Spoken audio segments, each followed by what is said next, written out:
Hello छात्रों, स्वागत है आपका फ्री स्टडी के यूट्यूब चैनल में। छात्रों, आज हम आपको बताने वाले हैं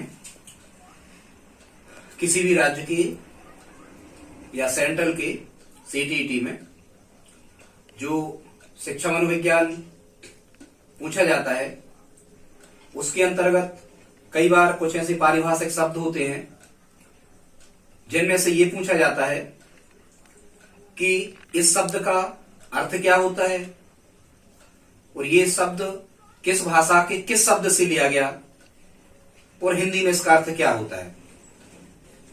और जब कभी यहां से एक अंक का प्रश्न बन ही जाता है तो आज हम इसी के बारे में आपको बताने वाले हैं।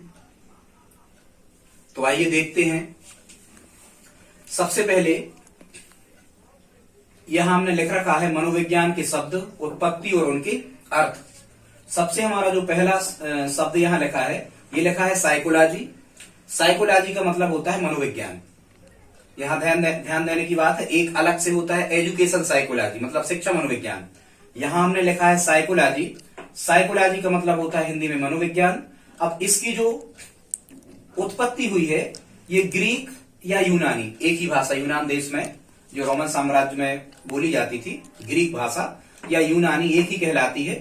इसके साइचेट प्लस लोगोस, साइचेट प्लस लोगोस, या कई किताबों में यहां लिखा होता है साइकी प्लस लोगोस।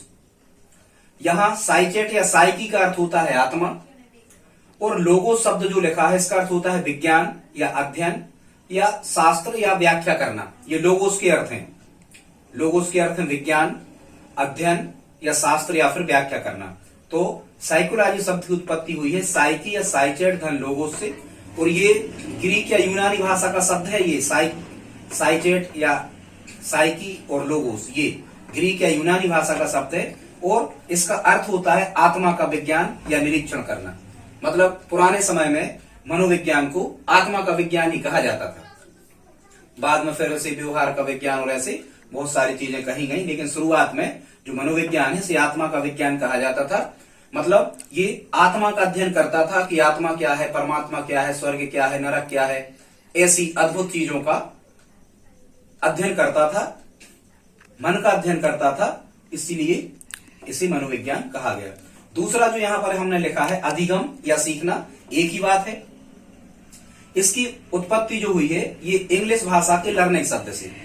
अब छात्रों, आपको इसमें याद करने में कोई समस्या नहीं जाएगी। कैसे कि अधिगम या सीखना को इंग्लिश में लर्निंग ही कहते हैं, लर्निंग ही कहते हैं। और ये किस भाषा से लिया गया लर्निंग? इंग्लिश से ही। यदि लर्निंग कहते हैं इंग्लिश में ही लर्निंग कहते हैं। अधिगम या सीखना का अर्थ क्या होता है? इसका अर्थ होता है सीखना या ग्रहण करना। जो भी हम सीखते हैं वो ग्रहण ही तो करते हैं। फिर अगले क्रमांक पे हम आते हैं, यहां लिखा है एजुकेशन। एजुकेशन को हिंदी में शिक्षा कहते हैं।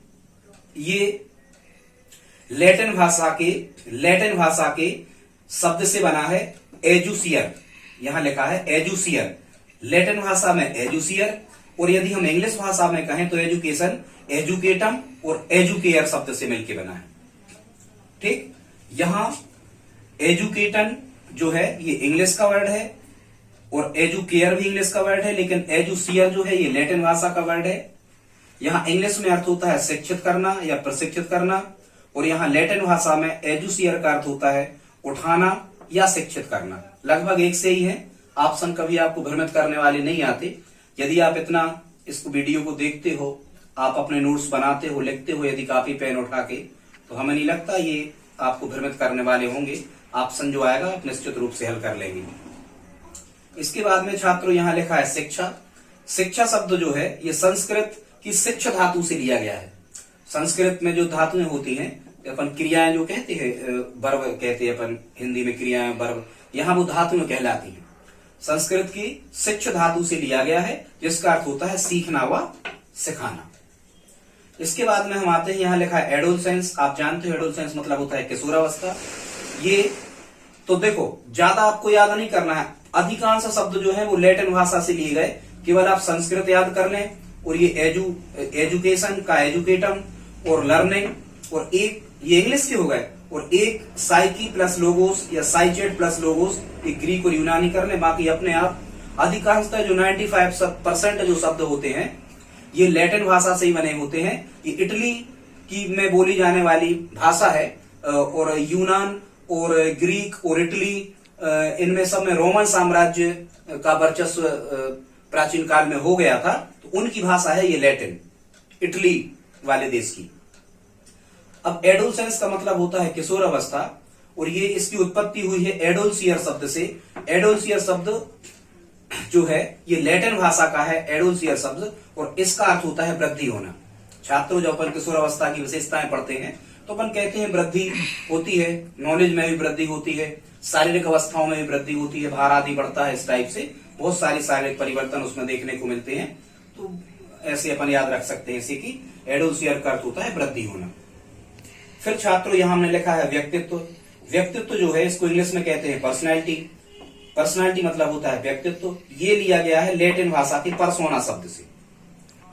लैटिन भाषा की पर्सोना शब्द से लिया गया है और यहाँ पर्सोना शब्द का अर्थ होता है मुखौटा, जो अपन बाहर की ओर वेशभूषा बदलने के लिए इसको लगाते हैं। और इस पर्सोना शब्द का अर्थ होता है कोई नाटकीय पोशाक या वेशभूषा या मुखौटा। इनमें से कोई भी ऑप्शन आपको वहां मिलेगा। पर्सोना शब्द की ये अर्थ है। इसके बाद में छात्रों यहां हमने 7 नंबर पे लिखा है इंटरेस्ट। इंटरेस्ट का मतलब होता है रुचि, और ये जो रुचि शब्द है ये लैटिन भाषा के इंटरेसी से बना है और यहाँ इंटरेसी का अर्थ होता है अंतर करना या फिर यह संबंधित है। छात्र रुचि के आधार पर हम छात्रों में अंतर कर सकते हैं कि किस छात्र की रुचि कौन सा कार्य करने में है, किस विषय को पढ़ने में है, क्या खाने में है, क्या खेलने में है, बहुत ये सब रुचि के अनुसार होता है। तो छात्रों में रुचि के आधार पर ही हम उनमें अंतर कर सकते हैं। तो यहाँ इंटरेसी का मतलब होता है अंतर करना या फिर यह संबंधित है। इसके बाद में जब हम 8 नंबर पे आते हैं तो यहाँ लिखा है मोटिवेशन। छात्रों मोटिवेशन हम यहाँ लिख नहीं पाए। मोटिवेशन का अर्थ यहाँ होता है अभिप्रेरणा। अभिप्रेरणा ये भी लैटिन भाषा की मोटम शब्द से बना है। लैटिन भाषा की मोटम शब्द से बना है मोटिवेशन। तो यहाँ मोटम शब्द का जो अर्थ होता है ये होता है गतिशील करना। हालांकि इंग्लिश में टू मूव या मोशन भी कहते हैं। मोशन मतलब गति, टू मूव मतलब गतिशील करना। इंग्लिश में भी आ सकता है, ये हिंदी में भी आ सकता है कि हम बच्चों को अभिप्रेरित करके कैसे उन्हें गतिशील कर सकते हैं, आगे बढ़ा सकते हैं अभिप्रेरणा के द्वारा। फिर यहाँ लिखा है इमोशन। इमोशन मतलब होता है संवेग। संवेग शब्द जो है इसकी उत्पत्ति लैटिन भाषा के इमोवेयर शब्द से हुई है। इमोवेयर, और यहाँ इमोवेयर शब्द का अर्थ होता है उत्तेजित होना, एक्साइटेड होना, उत्तेजित होना। ठीक, इमोशन का। 10 नंबर पे छात्रों यहाँ लिखा है एटीट्यूड। एटीट्यूड मतलब होता है अभिवृत्ति, और एक और कहलाता है एप्टीट्यूड मतलब अभिक्षमता। इनमें अंतर होता है, कभी हम आगे की वीडियो में आपको अभिक्षमता और अभिवृत्ति के बारे में बताएंगे। हालांकि ये जो अभिवृत्ति, चलो खैर अभी यही देख लेते हैं, इनको नहीं बता रहे क्या कहलाते हैं। तो ये एटीट्यूड का मतलब होता है अभिवृत्ति। ये एप्टिस शब्द से बना है, लैटिन भाषा के एप्टिस शब्द से, जिसका अर्थ होता है तत्परता या मानसिक झुकाव। जिस व्यक्ति की अभिवृत्ति जिस तरफ ज्यादा होती है उसका मानसिक झुकाव भी उसी तरफ होता है, और जिस तरफ उसकी अभिवृत्ति होती है उन कार्यों को वह बहुत ही तत्परता से करता है। छात्रों यहाँ 11 नंबर पे लिखा हैबिट, और ये सब अपने कोर्स में है, शिक्षा मनोविज्ञान वाले कोर्स में है। टीटी कोई भी एग्जाम देने जाओ ये सब चीजें मिलती हैं। यहाँ लिखा हैबिट। हैबिट का अर्थ होता है आदत, और ये केवल एस लगाना है। ये हैबिट्स शब्द से लिया गया है लैटिन भाषा की, जिसका अर्थ होता है प्राप्त करना। हैबिट्स का अर्थ होता है प्राप्त करना। तो हमें अब लगता है छात्रों यदि आप इनका एक नोट्स बना लेते हो, इनको लिख करके आप तैयार कर लेते हो, तो हमें लगता है कि यहाँ से 1 अंक, क्योंकि ये हमने जो यहाँ पर लिखे हैं कुछ पेपर से ही कलेक्शन हमने किया है। यहाँ पर कुछ पेपर से ये शब्द उठाए हैं हमने, उसमें देखा कि ऐसे प्रश्न पूछे जाते हैं। तो जो सबसे ज्यादा जो आने वाले प्रश्न थे उनको हमने यहाँ पर तैयार करवाने का प्रयास किया है। छात्रों आपको यदि ये वीडियो हमारे पढ़ाने का बताने का तरीका अच्छा लगा हो तो प्लीज लाइक, शेयर और सब्सक्राइब करें। धन्यवाद।